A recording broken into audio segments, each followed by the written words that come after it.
All right, good morning, everyone. My name is Wes Stefanik. I am the CEO of the Delaware Association of Realtors. And today for our Hot Topic session, I'm pleased to welcome Nick Beard from the Delaware Coalition Against Domestic Violence to talk about some interesting things to keep in mind when you're assisting clients that have delicate situations in their lives. And she'll go into a bit more about that. This session is being recorded and it will be available at delawarerealtor.com at a later time. But feel free to jump right in there, Nick. Welcome. Great. So I am so happy to meet all of you. I was saying that this is so exciting for me. It's an aspect of domestic violence we don't get to talk about nearly as much.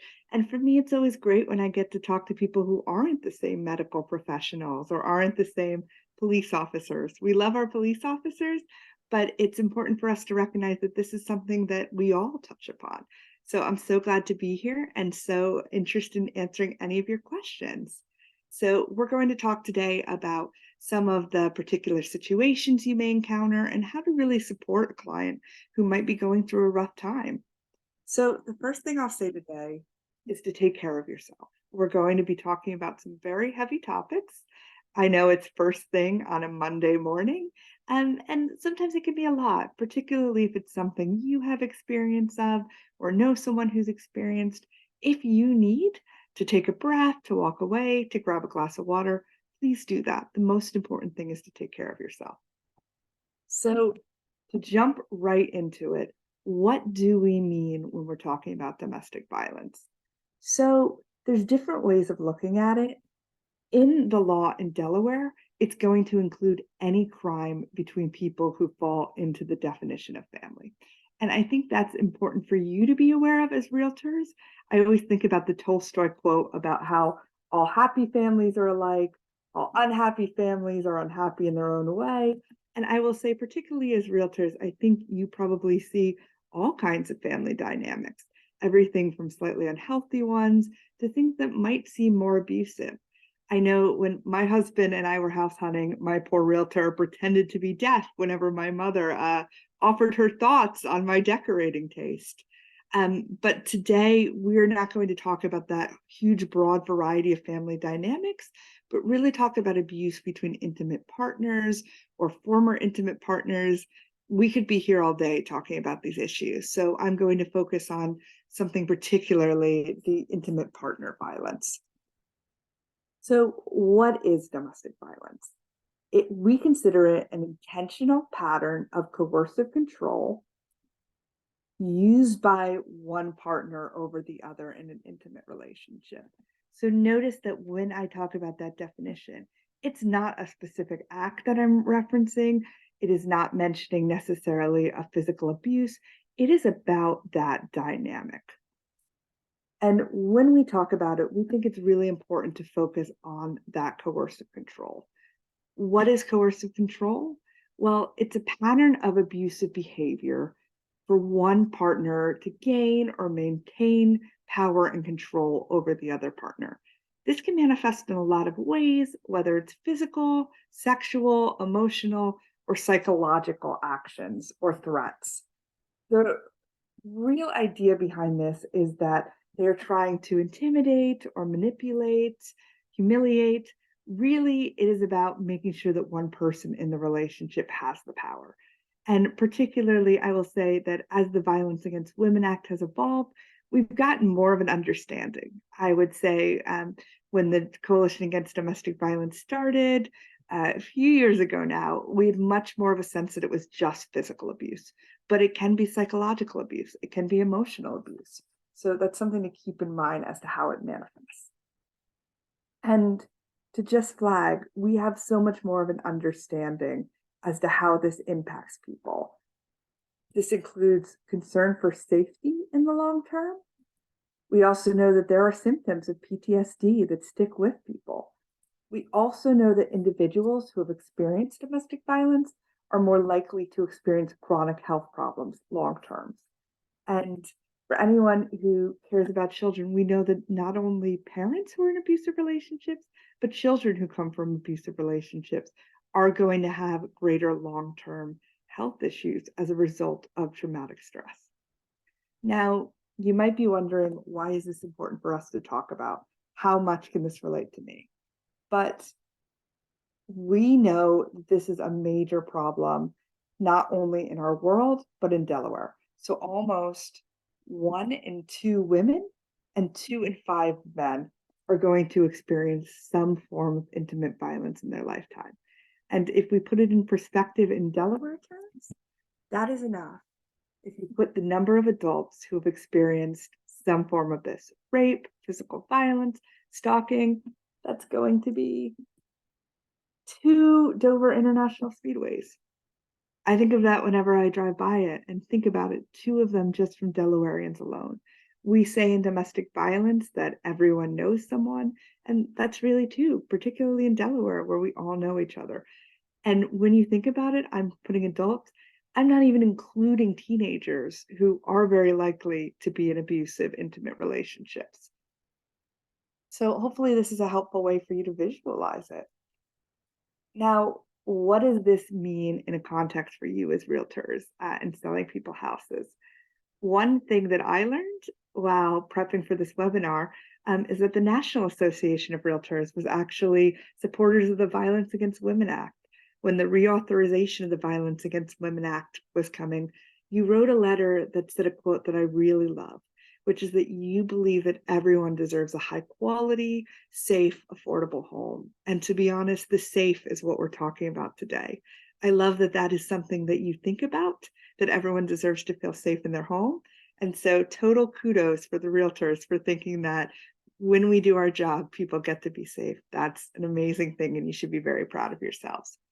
But what might this look like in practice if you are talking to someone? So one partner might restrict access to the professional. So if you are only able to deal with one partner, the other person isn't able to talk to you, their partner isn't comfortable having them interact with you, that might be a red flag. As I'm going to talk about some of these things that might be a red flag, one in themselves might not, but these are various behaviors to keep an eye on. Preventing partner from ensuring secure access to housing. It can be anything by making sure that they have to rely on them for access, being thoughtful about the legal access of them to the housing. The point of power and control is to make sure the other person never feels safe. So when you are interacting with the client, is everyone in this feeling safe and comfortable, or do you get a sense that one person is being kept from feeling safe? Another thing is refusing to share information with the partner. So what is going on? Are you able to communicate with both people openly, or are issues really interpreted through one person? Obviously, there are times where it's going to be that way, even if there's not abuse, if one partner doesn't speak the language. But I would say for you, it's to be thoughtful about, how can I overcome these barriers? How can I make sure that someone knows that they have access to information and has an understanding of what is going on? You are creative people, and just to be aware and have it in your head. Am I making sure that everyone understands what is going on? So I also wanted to cover stalking, because this is going to be very, very relevant when someone is moving, finding a new home, and maybe is talking to you about, I'm very concerned about my privacy and concerned about where I'm living and who knows. So stalking has a couple definitions. There is the behavioral definition of stalking, and there's what we consider criminal law in Delaware. So in Delaware, we consider this a course of conduct that would cause a reasonable person to fear for their safety or suffer substantial emotional distress. There is a lot of background that you might be following with stalking, the idea of objective and subjective. That's very legal. For you, I think it's more important to realize that it's really important of the effects it is going to have on someone's safety and someone's ability to feel safe. So what kind of behaviors are going to be considered stalking?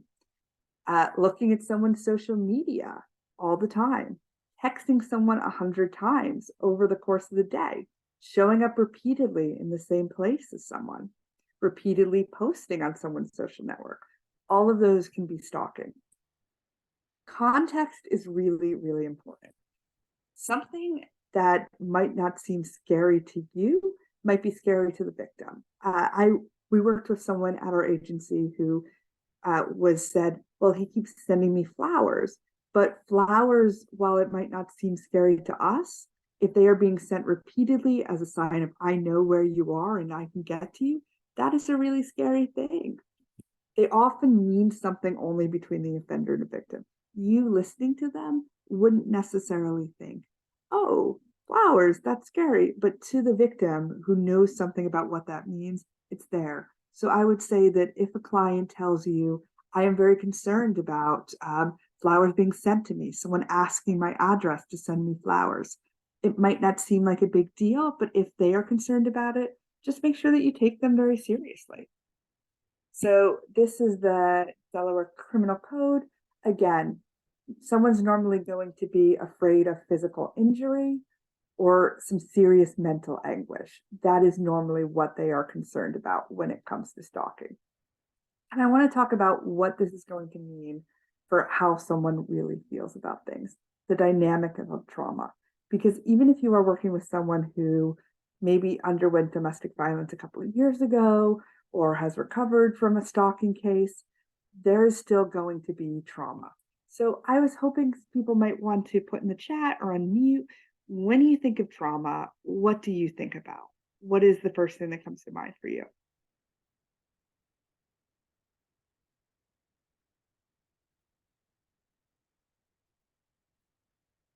So before I started this role, I always assumed that trauma was something that was very based in your emotions.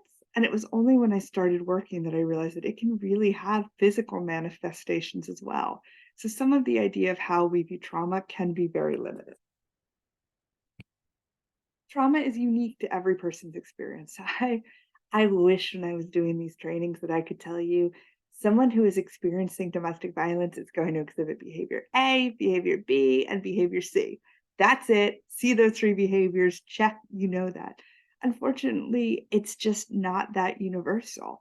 Everyone is going to experience it a little differently. So a lot of times they're going to perceive something as physically, emotionally harmful and life threatening. So what that means is that for you, while it might be upsetting to give someone bad news or to have a difficult conversation, this can be something that in their head has been magnified to life threatening. So we often find that it overwhelms their ability to cope. So I think of it as a little bit like a radio.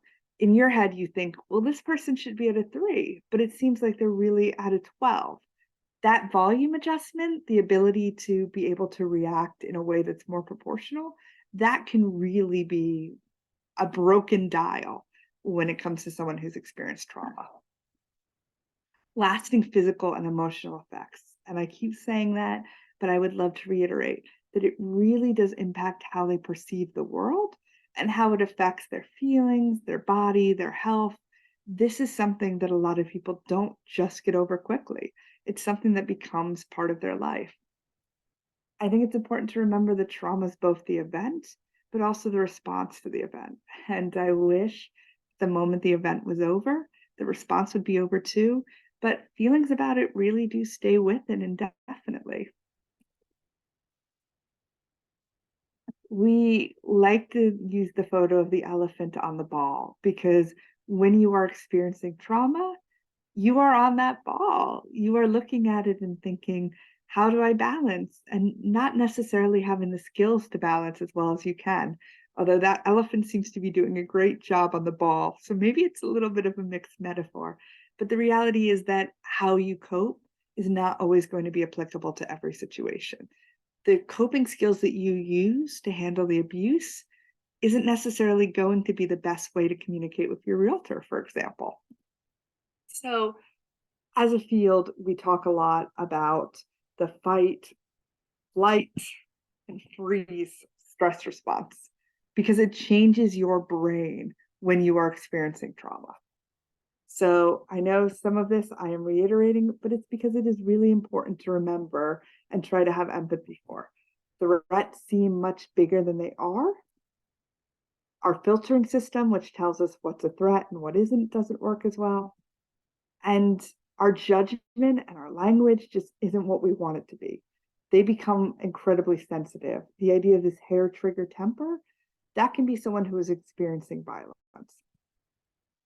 So repeated trauma causes this sense where brain and body are stressed. And I will say, as someone who has bought a house, that it can also be an incredibly stressful time as well. You're thinking about moving, relocating, maybe uprooting your child from school. All of those can be things that are already stressful. And if your brain and body are not in the best place to handle it, that can be a real situation where you're perhaps not your best self. Your memory may be disturbed. You're going to perceive danger everywhere. You're going to be worried about things. You're going to be deeply concerned about things that might seem minuscule, but in the context, it can be very upset. And thoughts, feelings, judgment, all of that is affected. We like to say that traumatic reactions are normal responses to abnormal situation, because the reality is this is how someone has been handling their abuse, and they are sometimes using skills that worked well in the abuse to non-abusive situations. So what I would say is, while you won't necessarily know that someone's experienced domestic violence, being aware that sometimes people are not their best selves due to trauma can be really helpful in being able to be the person that you want to be. And as I said, going back to this idea that everyone deserves a safe home, I think that is wonderful that that is your idea as realtors. And I'm sure that involves sometimes people who are in their trauma responses and are not necessarily their best or easiest selves to deal with. So I thank you for all the work that you do for them, even if they're maybe in their fight or flight brain. But I really wanted to make sure that we talked about confidentiality and what that means. So confidentiality is something that, first of all, is essential to the safety, privacy, and trust of the survivor. But I'm going to say that's probably important to the safety, privacy, and trust of anyone you're working with. Feeling like that it is something that you have and that there is that safety, that privacy, and that trust makes a big difference to being able to have an open relationship where you can communicate freely. I would say, particularly when we are working with people who have experienced trauma, trust is so important. You are working with people who are going to be your clients, and you might be providing housing to them, which is one of the safest, most essential needs that they have. Knowing that you are a safe person who they can be honest with, it can be very, very hard to say to someone, you know what, this sounds really silly to you, but I'm someone who experienced stalking and I'm just not comfortable buying a condo or an apartment or a townhouse where I'm somewhere where there's not that neighbors, where there's not security. I need to be somewhere where there are lots of people around and I feel safer. That can be really hard to confess to someone. By letting them know that you are a safe person who is going to empathize and not judge, that allows them to tell you what they really need, which allows you to make sure that they're in a really safe place. And I will say that the number one thing you can do is to make sure that you protect the information that they've shared with you. Being a victim means that you have all your power and all your control taken away from them. There's so little power and control. The one thing that they definitely have is the ability to decide what to disclose and what their personal information is used for. So there's a few different ways to protect someone's personal information, and I want to make sure that we separate them out. Privacy, confidentiality, and privilege. So these are three things that people talk a lot very interchangeably, but the reality is that they are very much separate things, even if they're connected. So privacy is an individual choice. This is something that survivors choose. Who knows what, how much they know, and when they're told.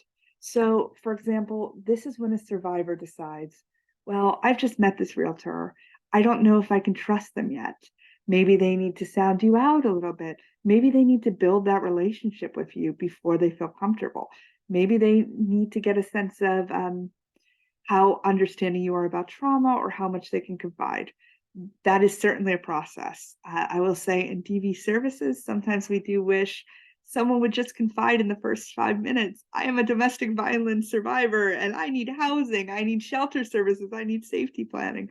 It doesn't always work like that. A lot of times they need to feel like this is a safe place to confide in.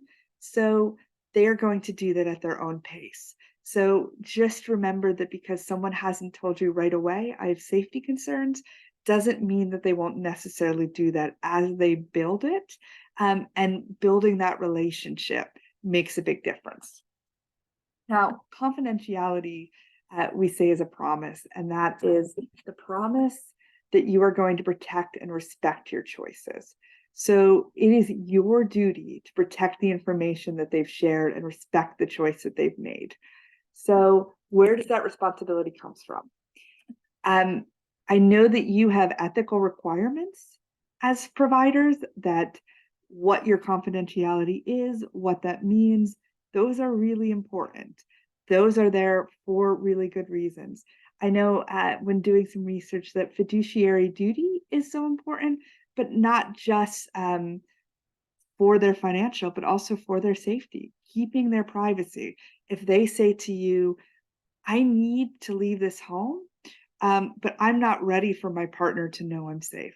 We know that one of the times that is the least safe for someone is when they are about to leave. And if they say to you, I need to develop this safety plan, I need to be looking, I need to think about where I'm going, that is something that is really important that you are able to keep in this confidentiality, and make sure that if they say, listen, I need you to only send information to this one email, not another one.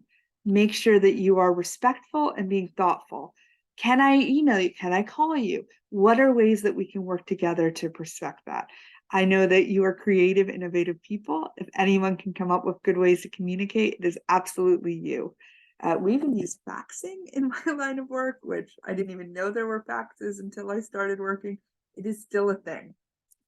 And legal requirements. So obviously, all of this exists within the law, but it's also important that we set this as a norm. I think it is amazing that someone knows I can come to a realtor and they believe that I should be safe. How are we enacting those values? How is confidentiality an extension of those values? So there's always a little bit of these together. So making sure that confidentiality, privacy, all of this is going to work together to keep someone safe. Confidentiality is safety. And I know that you are really concerned about making sure that people are safe. So the first question I should ask, did anyone have any questions about that? I'm really curious what your thoughts are. And I'm really curious about if there's anything that you do at the moment to reinforce confidentiality to make sure that you're being thoughtful.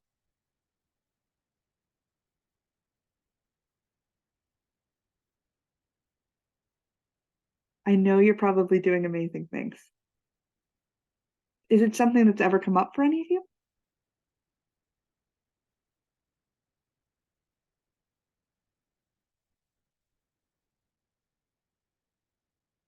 Yeah, well, I imagine it's one of those things where I think once you talk about domestic violence and hear about it and trauma, you kind of start to see it everywhere. So I would be really curious if anyone who is on this call now or listening to the recording at any point finds that there are really good strategies that work for them. We are always looking to share best practice, to know what people are doing. So please, if you're watching this and think, I'm doing something that I'm really proud of, please feel comfortable reaching out because I want to hear what you're doing to protect confidentiality. So the big question that I always get is, but what about mandatory reporting? Because I think there's a lot of confusion about what that means. In Delaware, we are all mandatory reporters. It is not just you as realtors. It is everyone, every adult in Delaware. But mandatory reporting only applies to child abuse. So there's a couple instances where that is going to overlap with domestic violence. A child is injured. A child is suspected to be injured. If there's a weapon, I will be honest, if you know that there is a child in the house, there's domestic violence, and there is access to a firearm, that is probably a mandatory report with the connection with domestic violence. If the child has attempted to intervene, if a child is confiding that they know about the domestic violence, that is a mandatory report. A lot of times it is the child is aware and there is a significant injury, really, when a child is aware of it and involved, that is an important thing to be aware of and should be discussed in a mandatory report. So for more information on mandatory reporting, and Wes, I will make sure that I send some of these out afterwards, because you want to have it handy in case you ever need it. This is where you can find out more about mandatory reporting. But I think it is important to remember that in Delaware, there is no mandatory reporting just because of domestic violence. If an adult is telling you that they are experiencing domestic violence, please, please, please, please let your first call not be just to call 911 without talking to them. The reality is, as we've said, one of the most unsafe times is to leave, and people have to be very thoughtful about how they're disclosing, how they're leaving relationships, what they're doing to keep themselves safe. And obviously, if there is an imminent real risk of harm, that's one thing, but we need to be thoughtful about how we help them escape in a thoughtful way. When handling disclosures, I know some of these might seem simple, but if someone says to you, you know what, I am being stalked, and so I would really like a place that's by an apartment. I would like to buy a townhouse, somewhere where there are a lot of people around there. Make sure that your response is survivor centered. Make sure that they feel like this is something where they have not relinquished control, but you are someone who they can trust to help be part of that team. Think about it. They are the main person responsible for keeping themselves safe, but you're an important member of the team that is helping and making sure they stay safe. Keep disclosure as minimal as possible. You are not an investigative reporter. Who stalked you? Where? Did you report it? No. I think it is much more important to say, what do you need from me? This is what I'm hearing. What can I do with this information? How can we work together to provide you with a house that you feel safe in, and get permission to share info with others? I'm sure a lot of you work on teams or work with other people. Make sure that you don't just assume, oh, they disclose this to me, I can tell this to other people I work with. Make sure that you say, I really appreciate you've shared this with me. Let me tell you a little more about what we can do with this information and how we can work together. You are a resource, and how you react to it is going to really set the tone. And I always say, you can never go wrong with thank you for trusting me, because that is a big act of trust, and that shows that they have judged you to be a safe person. And that's a lot of trust, and that's a really amazing thing. So I want to talk to you a little bit about resources in the community. I will say, not just as realtors, but as people who work in Delaware and live in Delaware. And trust me, I know a lot of realtors, you are social butterflies. These are resources that I think are really important for you to have and have access to. So Delaware has several 24-hour hotlines to assist victims and survivors. They are going to connect people to all kinds of things: emergency shelter, safety planning, and they're also available for you.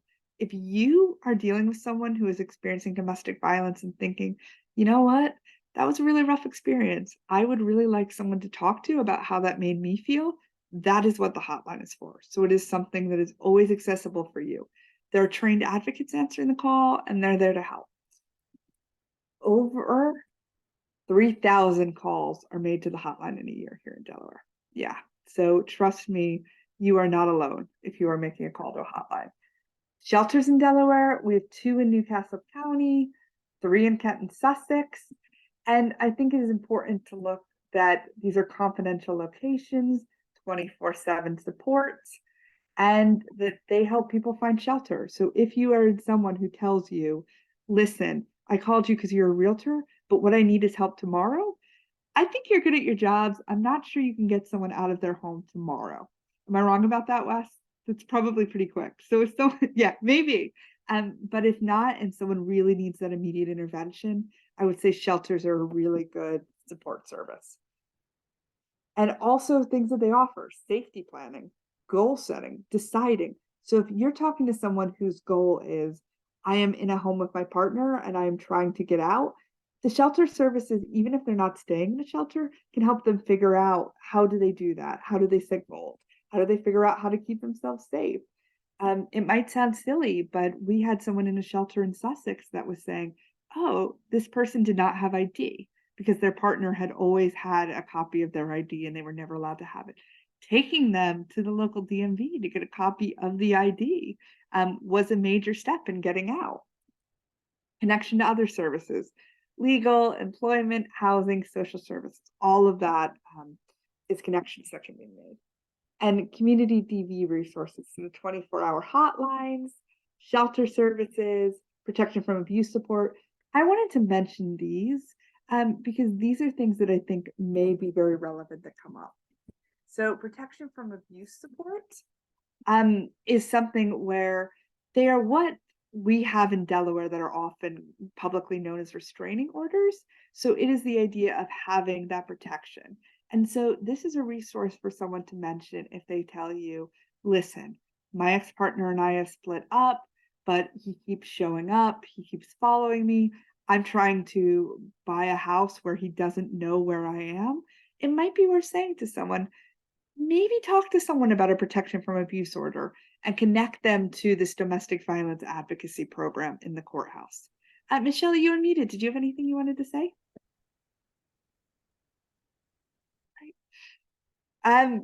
If not, yeah, then that might be a great referral to someone who is in a point where they're not feeling safe.